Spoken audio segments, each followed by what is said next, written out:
I feel like that was definitely a great move to make for them because they needed a center. They've been trying to get a center for I think the last 10 years. It seems like just with that Yeah, team. that was just the one thing they never really had. And to be fair, they still won 4 rings without one, Yep. which is pretty crazy. They never had. They had solid centers. It's not like they had just a scarecrow at center. Well, they had Pachulia.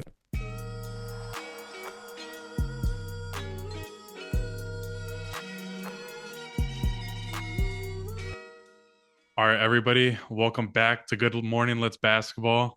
Mike is gone again, but I will be filling in for the host spot. To my left is the podcast Equilibrium and viral Dunkin' barista, Daniel. How we doing?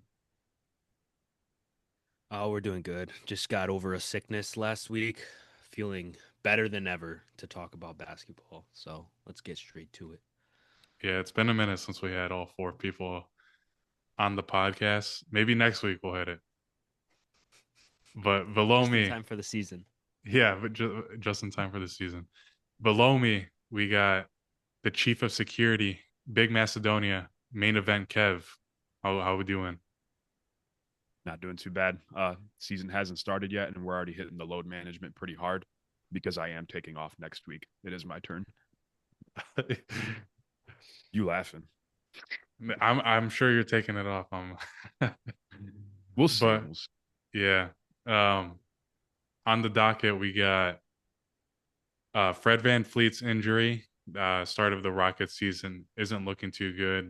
That was pretty big news coming into media day. We got Jayson Tatum's recovering really well from his Achilles injury, and the Warriors signed Al Horford and a bunch of other pieces to their squad. Finally made some offseason moves right before the season starts. But we're gonna go ahead and kick it off with Jayson Tatum and his injury.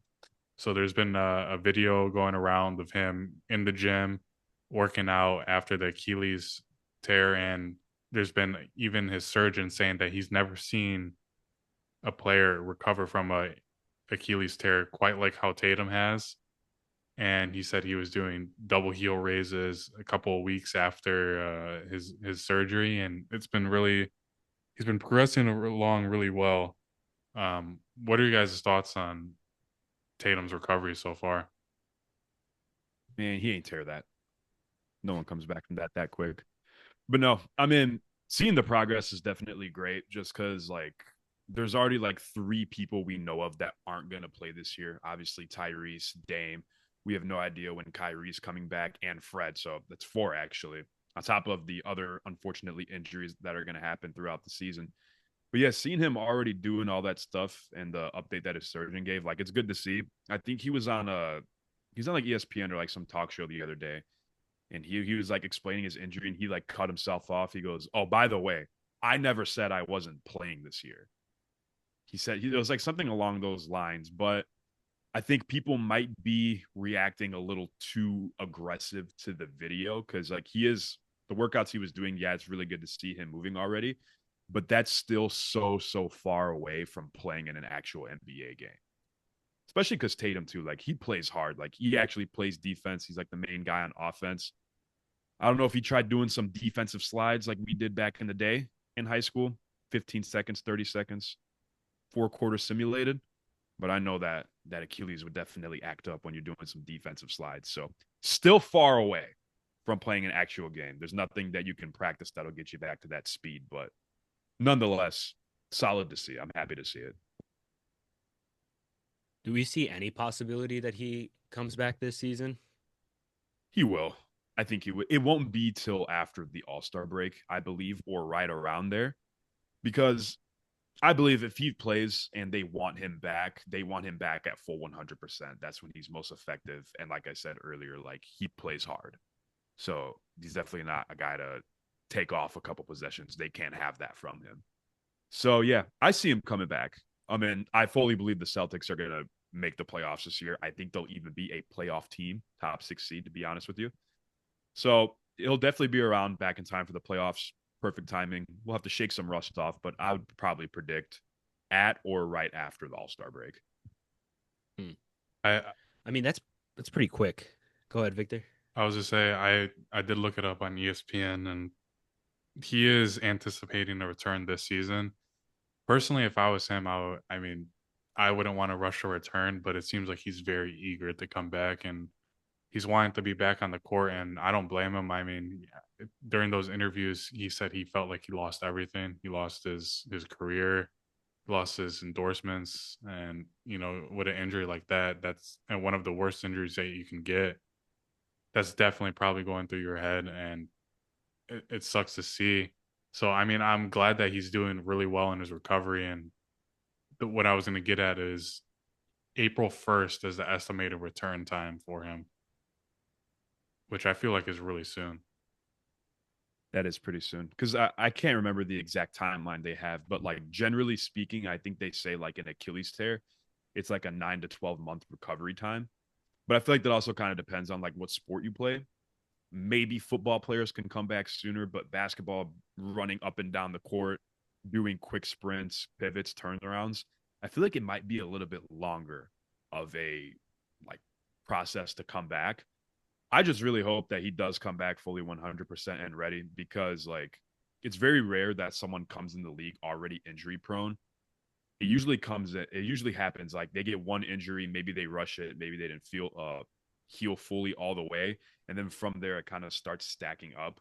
So he just kind of needs to avoid, and then doctors as well, just make sure like we don't stack up injuries here because it's like the first injury he's ever had that I've known, to be honest. I mean, he missed like the first 10 games in college, but that was nothing serious. The injury that he had back then, and that was 6, 7 years ago. But his time in the NBA, he hasn't really missed a whole lot of time like that. And that's definitely different for him, considering he plays all the time. So, yeah, hopefully they don't rush because that team needs him. They're going to trade for Giannis, and they're going to be right back at the top, terrorizing the East again, probably.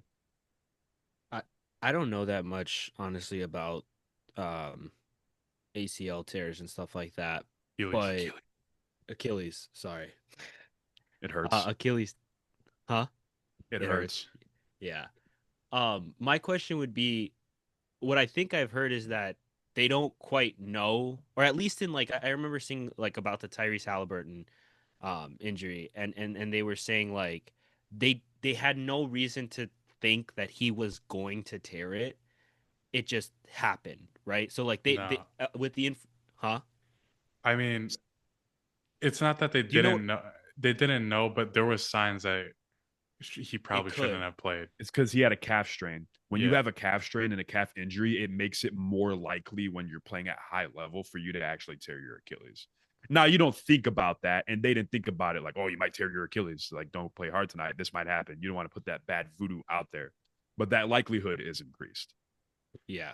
So I guess where I was going with that is like, if is it stupid to ask the question of like, if Tatum comes back and he's healed from his injury sometime around April after the All-Star break, do you guys think that increases his likelihood of injuring it again, especially if they make it late in the playoffs? I mean, I feel like that's a possibility with any injury, you know.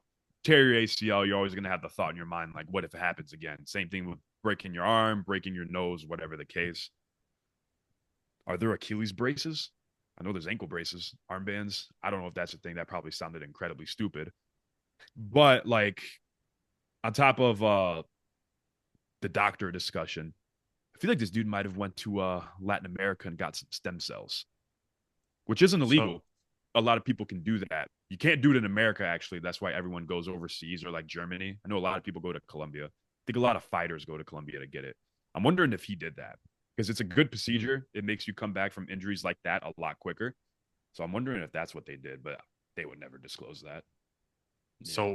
one of those two things that you guys talked about. So yeah, I looked it up, Daniel. You can re-tear your Achilles after surgery, but the risk is very low. I guess it's less than 5%, and it depends on your age and everything. But what I was gonna say was with Kevin saying that he thought he went to overseas to get what was it? What'd you say? Stem Stem cells. cells. Stem cells.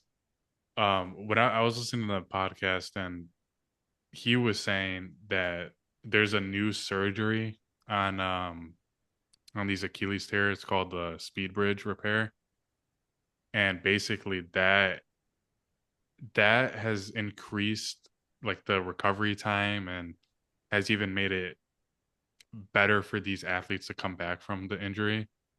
So and its success rate is a lot better. So when Do, you saw these like before with athletes tearing their Achilles, it was almost like a career-ending injury. But like now with this new technology, it's a game changer because we saw Aaron Rodgers come back pretty quick when he tore his ACL that first game. He came back that same season. I think he tore his Achilles actually. Yeah, that's what I said. You said ACL. Did I really? Yeah, you Oh, did.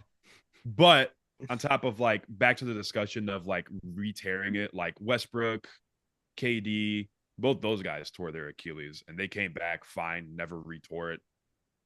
They honestly kind of came back better. Could argue Russell. He did. He still came back. Russ, he had a couple seasons before the fall off. But like, shoot, KD damn near came back better. His numbers and shooting numbers got better. So it's definitely possible. And Tatum is will be on the level of those guys when it's all said and done for sure. So I don't really see a slowdown for him now. First couple games back, yeah, he's gonna have some rust, but that's known. That's everybody. I guess the area that I'm going, or that I was, or the argument I guess I'm circling around is that it just to me doesn't make sense to come back that early. Like I can definitely understand him, like you said, being young and he's never gone through this long of a period not playing basketball, so it's new for him. But I just comparing, let's say like the KD and Russ parallel, I feel like, and maybe this is dumb, but I feel like Tatum's gonna hit the ground running a lot harder than those guys did after their injury. Like we're talking about on a timeline of, Celtics probably end up somewhere in the, I don't want to say bottom rankings, but like they're gonna probably be a lower ranked team in the playoffs. I would think. Maybe we're wrong. Um, but if that's the case, they're gonna have some very important games from April 1st to the start of playoffs, and if they do exactly what we expect the Celtics to do, he's gonna put his body through a lot in that short amount of time.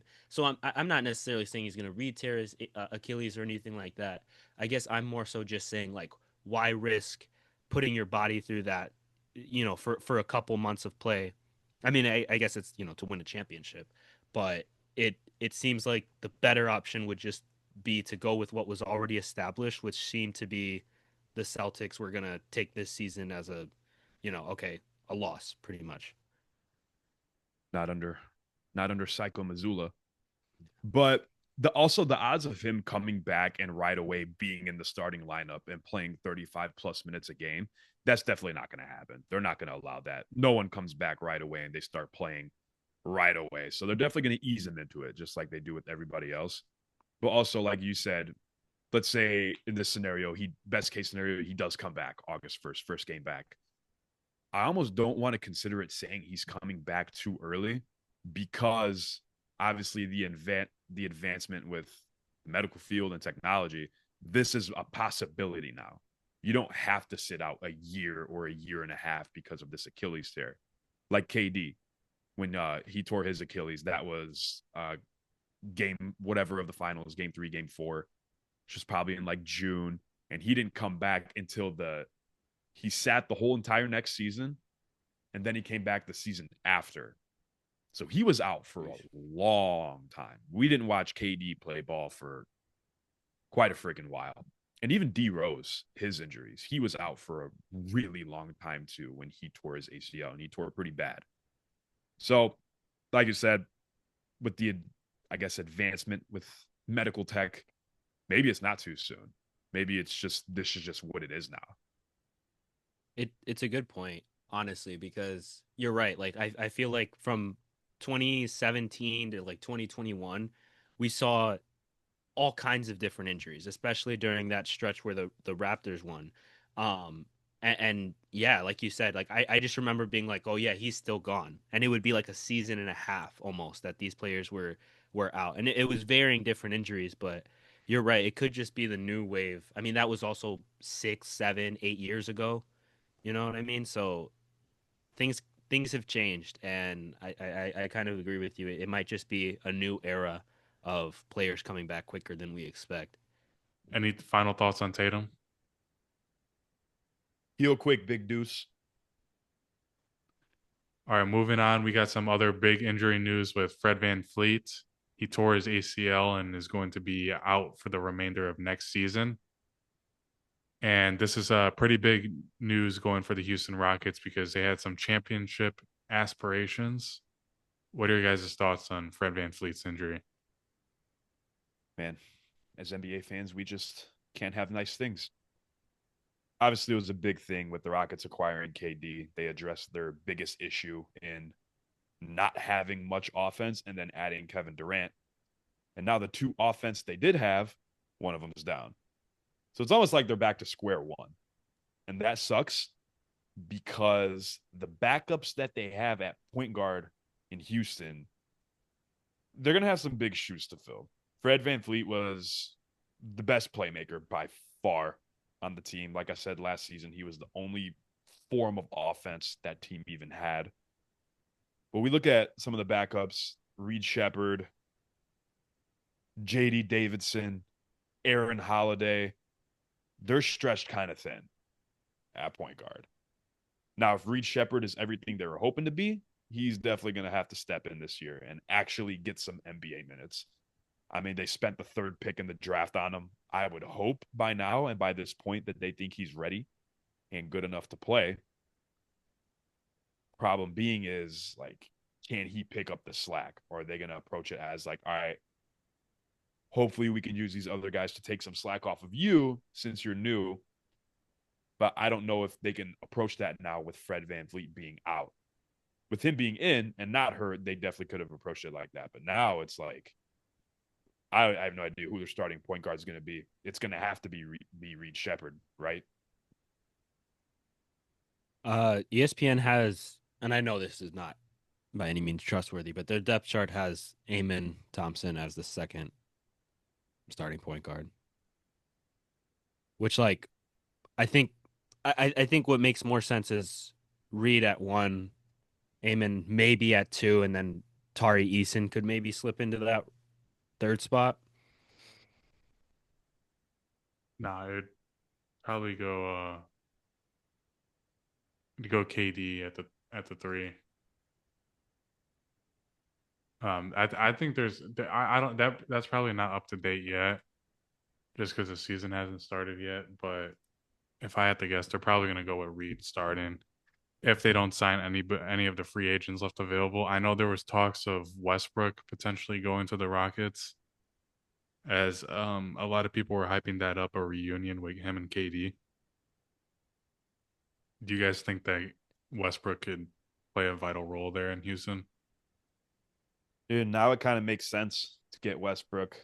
I think this was Russell Westbrook's first media day in his career that he was not a part of. He's not signed to a team, obviously. And I don't know if the Westbrook going to Houston talks happened before the Fred VanVleet injury or not. Honestly, I can't remember. The injury did kind of happen like a little over a week ago.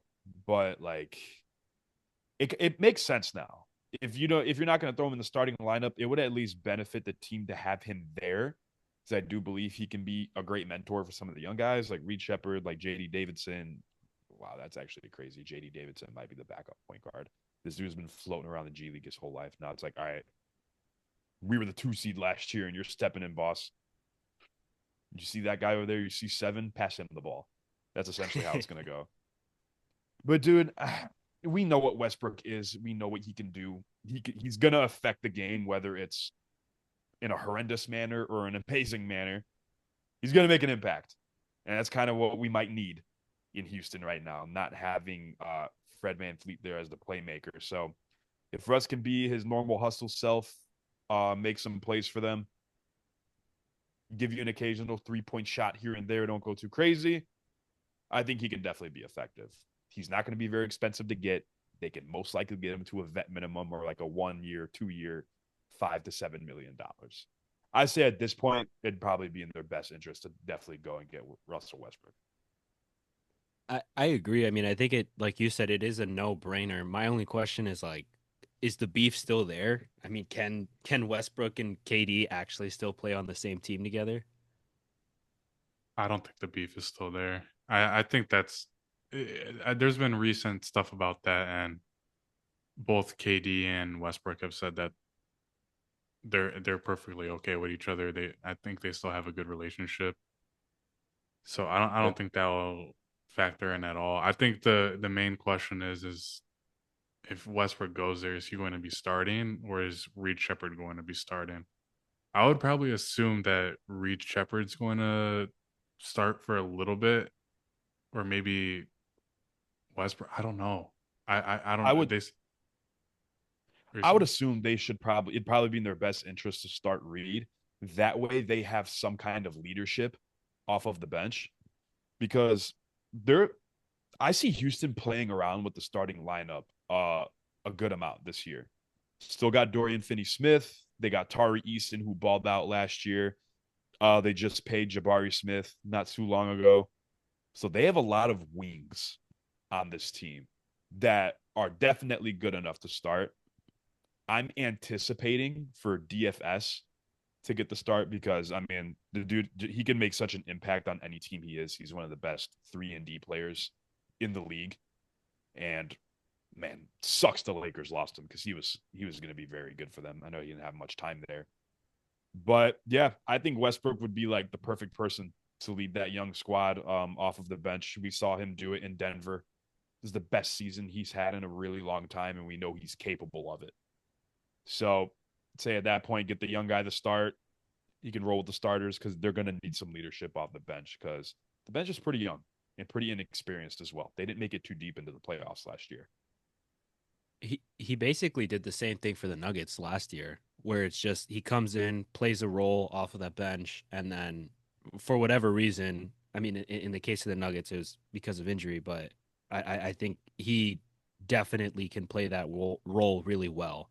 Um, and I kind of agree with you. I think that that second bench unit can definitely use someone like him. And in my head, if they get him, I don't want to say this because it's not. I think it's too biased.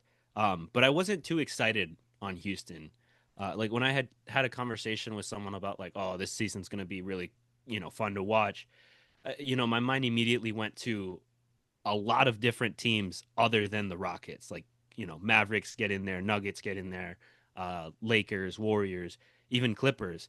And maybe I'm being a little bit too harsh on the Rockets here, but I wasn't expecting too much from them. Um, but now that they potentially could get Westbrook, I actually favor them a little bit more, honestly. Dude, kind of looking at this team, there's like 9 to 10 guys that can actually deserve to play on this team and on an NBA team. We're not going to count Fred, but Amen Thompson, Jayson Tate's pretty decent. Jabari Smith, Reed, Shingun. They have Josh Okogie, which I didn't even know. Holiday could be decent. Jeff Green, the corpse. So I'd probably just ring chasing at this point. DFS, Eason, KD, Clint Capella, Steven Adams. Like there's a lot of people on this team that are more than capable and more than good enough of playing. So I think they're going to play around with the starting lineup a lot to start the season, especially with Fred going down. Because we could see them go where they have Amen Thompson maybe starting at point guard, which is a horrible idea. Don't do that. But maybe they see something in it. Do a little lineup of Amen Thompson, KD, Jabari Smith, DFS, and Shangoon, and that could work. Great defensive lineup. It's a great defensive lineup. I kind of want to see them try that out. But yeah, they're going to experiment. First month or two of the season might be a little bit rocky for them with how much they may or may not experience with the starting lineup. Yeah, I think that's a great point that you added. How many NBA players they have on their roster? Just because Cam Whitmore was on the team, and they literally traded him just so he could get more opportunities on a different team because they didn't have room for him. Simply no room. And he's good enough to play on that team too. We've Yeah, seen this guy get minutes. That dude has Cam Whitmore has all the potential in the world. Reminded me, where did he go? I believe he went to Eastern Conference team, and my mind is telling me the my mind is telling me the Wizards, but I can't remember. Um, I'm looking it up right now. I cannot I was gonna remember say either. one other thing we're not glossing Yeah, over. It's he's just on me the because Wizards. Wizards, okay. I was gonna say like I'm not. Maybe I'm biased, but I'm reminded now that it's Steven Adams, potentially, let's say Westbrook and Cam Whitmore coming off of their bench. That's not a bad squad, even, and that's their second unit. Cam Whitmore's gone. So, oh, I forgot. I'm sorry. Well, But either like Jabari Smith, DFS, or Tari Eason is going to have to come off the. Tari Eason's probably going to be the one that comes off the bench realistically, but one of those other guys could too. It's definitely possible. Top of that, they have 2 centers coming off the bench too, 2 solid ones, and you have Şengün. So, dude, yeah, we could see them run like a 10-man rotation. I'm like fully expecting them to in a way because there's a lot of good guys on this team. Okogie can still ball, like he plays a role. You know what he's going to do. You know what he's going to give you. But he can add value. He can add a lot of value. So I don't know, or we just see I one of the young guys just get bounced. I don't want to be like disrespectful to the situation, but I do see your point. Like, if anything, this injury kind of does open up the bench and just like their depth a little bit more, maybe getting more people involved. And I would think that that's helpful. I don't personally think that running the same guys the whole game pays off necessarily. Especially on a team like this, when, like you said, they have so many guys that could get you a bucket and could retain that lead or get back that lead, whatever it would be. So we originally had them ranked at third in the West for finishing the season. Do you guys still believe that they can finish third after this Fred VanVleet injury? Mm. Uh, they can. I'm not expecting them to necessarily. But you also have to remember, like, there's going to be other teams that get injuries and all this stuff happens too. So you really just have no idea how this is going to shake out. But assuming everything goes perfect, which never does, obviously, I would probably bump them down to like 4 or 5, maybe even 6 in this scenario because Fred had a big role for that team. He was the one offensive piece they had. Add KD, and like I mentioned in the beginning, now they're kind of back to square one. That's the number that I was thinking in my head too, was around 5 without Fred. And I'll just have to see how this shakes out, whether they, stick to their guns and just go into their bench to fill that hole and that gap, or if they go out and get a player like Westbrook. I think that would change my opinion on it a lot.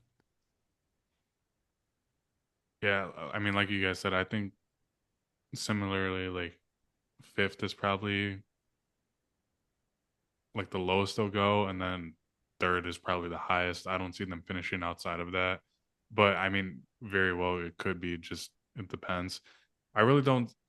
I mean, it just really depends on how good Reed Shepherd could be as the starting point guard for this team. I mean, that's an incredible opportunity that he just got presented to himself. Getting a starting position if they don't sign anybody or if they decide to give it to him, after Fred's injury. And if he can make an impact right away, I mean, that's going to be huge for him. So I don't know. It's definitely going to be interesting to see. Definitely have to stick by our prediction here and keep them at third. We can't go back on it now, No, yeah, unfortunately. I But hey, tried. it could happen. Maybe they're better. Mm. Maybe they Yeah. finished higher. Yeah, I mean, I even tried telling Miles, I think last week or 2 episodes ago, I was like, we should do a re-ranking after everything that happened this off season because we ranked the squads in the Eastern Conference and Western Conference. I feel like a little bit too early, but hey, it's all right. Maybe like right before the first game happens, just so that way we're like, we have everything that we need to know going into, the first game of the season. Doing it early, though, is kind of the fun in it, though. For Like sure. seeing how this happens. Like, all right, well, that's not happening. It's kind of like the bingo card in a way. Yeah, the bingo card's fun. I mean, that was really that was like right after the finals or something. And that anything could happen with that. Like I think we're really close on getting a bingo. It just all depends on how the season goes. We were really close in a couple areas. It might go Yeah, our favor. we'll get it. I did not realize that the Rockets were flirting with the idea of getting Westbrook. Honestly, before you mentioned it, that was it's exciting to hear. But what I wanted to get to was I'm now seeing a premonition of next season. The Clippers situation falls apart. Harden's looking for a new destination. You get Westbrook, KD, Steven Adams, and Harden all on the same squad again. Yeah, you wish. But I don't. Steven Adams wasn't on that squad, was he?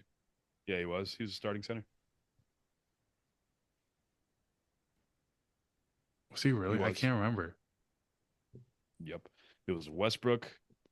Then I think it was Andre Roberson, KD, Ibaka, Steven Adams.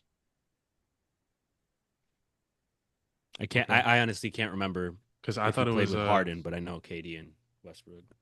yeah. Because I thought it was Perkins, Ibaka. No, Perkins was Was on it? Cleveland around that time. Okay.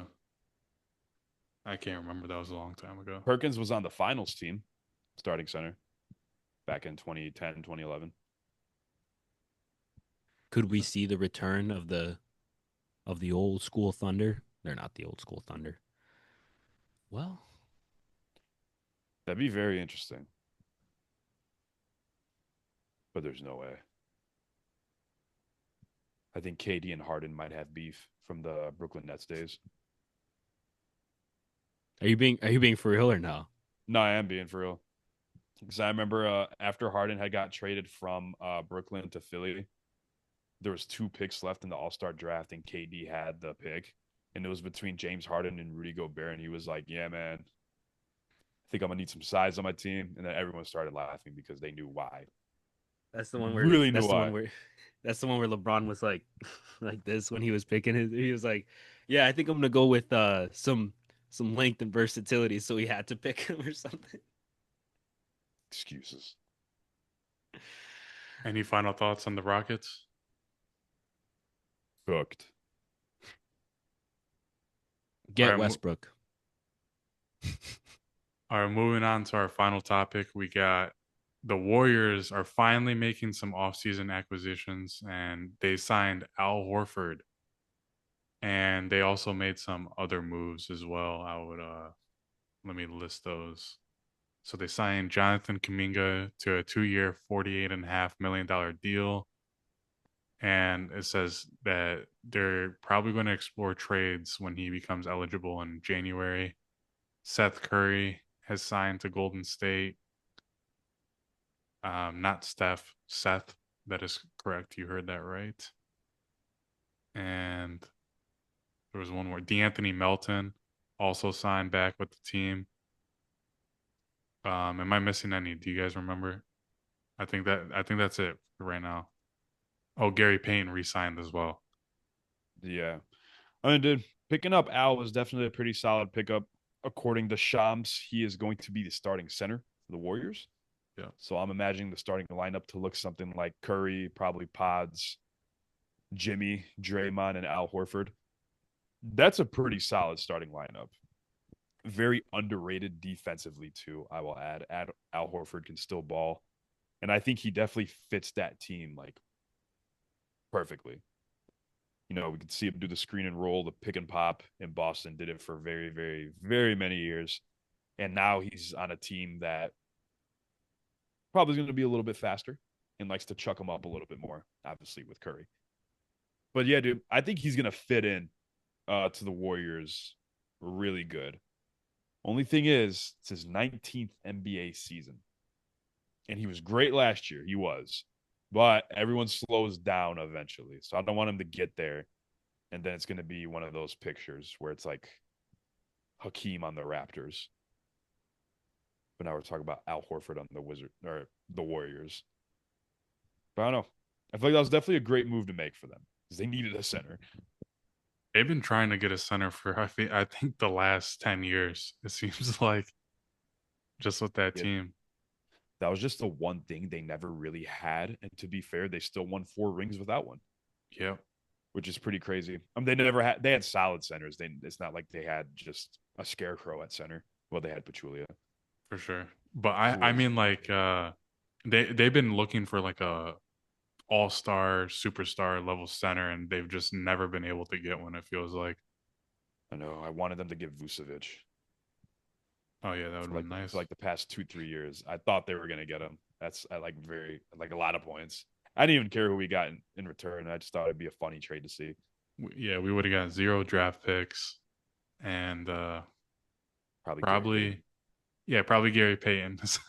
another point guard because that's what we like to do.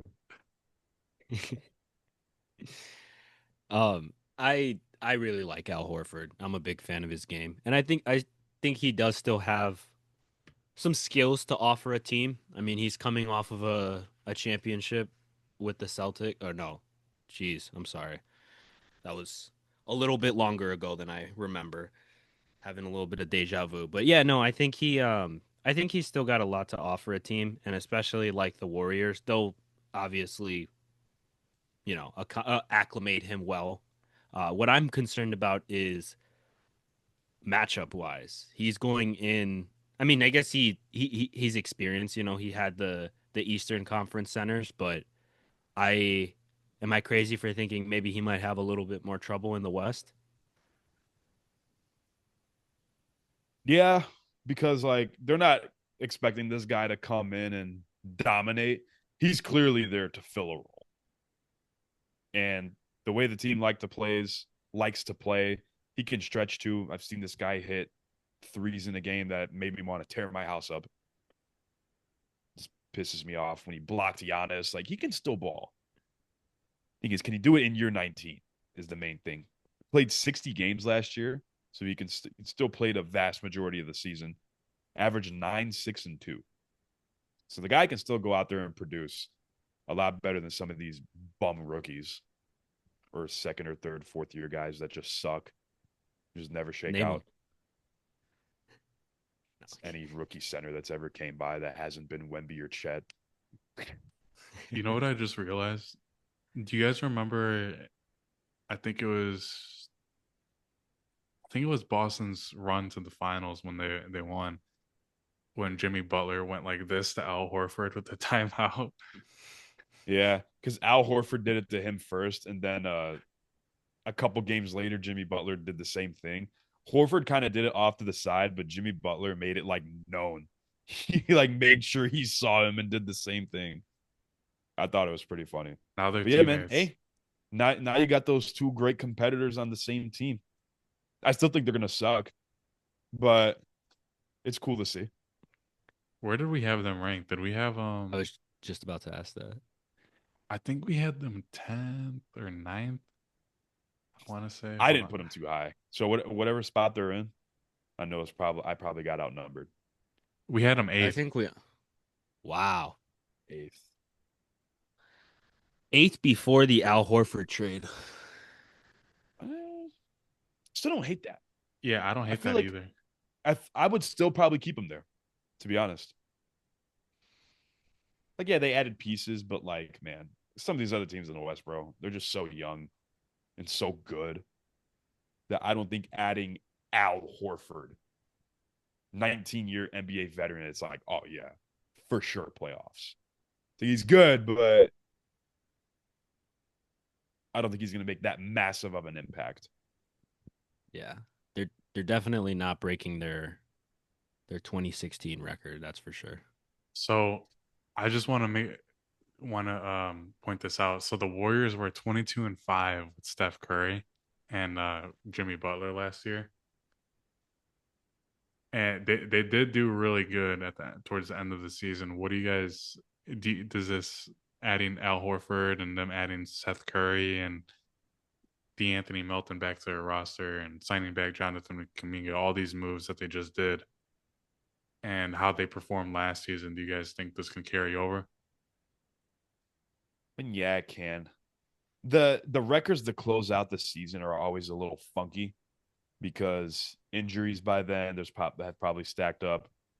There's also probably a lot of teams resting a lot of their players too, especially some of the top seeded teams. Also, we got to remember seeds 3 through 8 were within 2 to 3 games of each other. So I believe they were like what the 7 seed last year going into the playoffs because they played the Rockets. They could have very easily been completely out of the whole picture. They could have very easily also been like a 3 seed at that point too. So if it's going to be a close race like that again, with the experience that they have in the veterans, they potentially could move up a few spots, but not because they're that good. It's because they got lucky. Mm. I don't know. I'm a pretty big uh, advocate for the idea that throughout the season, obviously players want to win, but they take it progressively more serious as they get closer to the playoffs. And, you know, playoff Jimmy, playoff Curry, and now they have added Al Horford. Like you said, I think that veteran presence is there. And I mean, am I saying that they're going to, you know, beat Shea and Chet and the Thunder? No, but I do like their chances going, into the later part of the seasons and closer to playoffs. How high they get, that's I don't know. Dude, looks like the shackles are still on Kaminga though.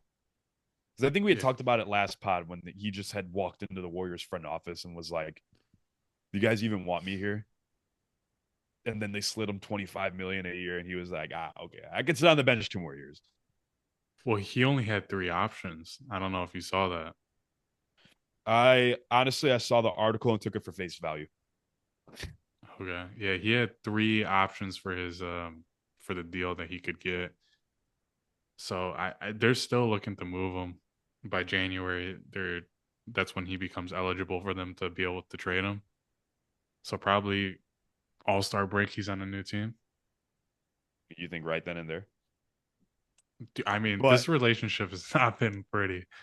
yeah, but also like they're paying him a pretty good amount too, though. Like a 2 year, nearly $50 million deal. Like that's a pretty like chunky contract for like the time being. So teams have to be willing to take on that check that they're gonna have to pay him. But do you have the other options pulled up by chance? Um, I do not, but I could probably find it. Were those options like with the Warriors still, or were they like other free agent, like or other teams he could have went to? It was with the Warriors. So I found it. Here he had 3 offers from the Warriors. He could either do 2 years, 45 million, includes a team option on the final season. 3 years, 75.2 million, includes a team option on the final season, or 3 years, 54 million, no team option. So we took the 2 year, 45 million then, or 48 million, whatever it was. Yeah.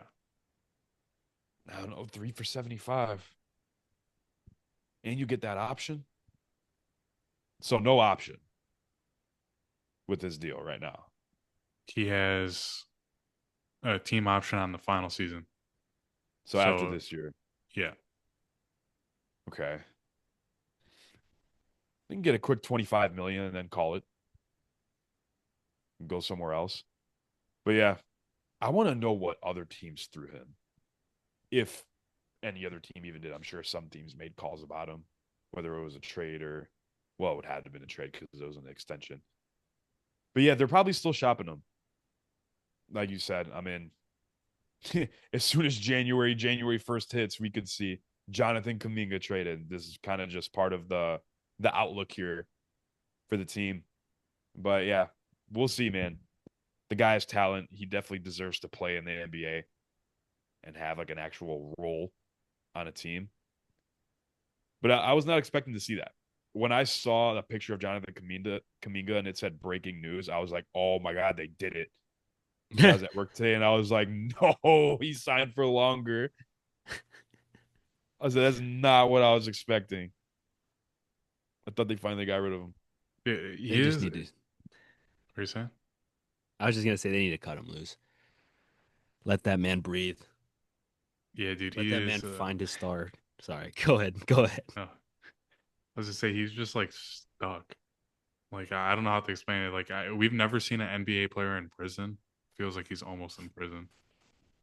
Yeah, because he's about to. This is going to be his 5th NBA season, and we still don't know how good he is yet.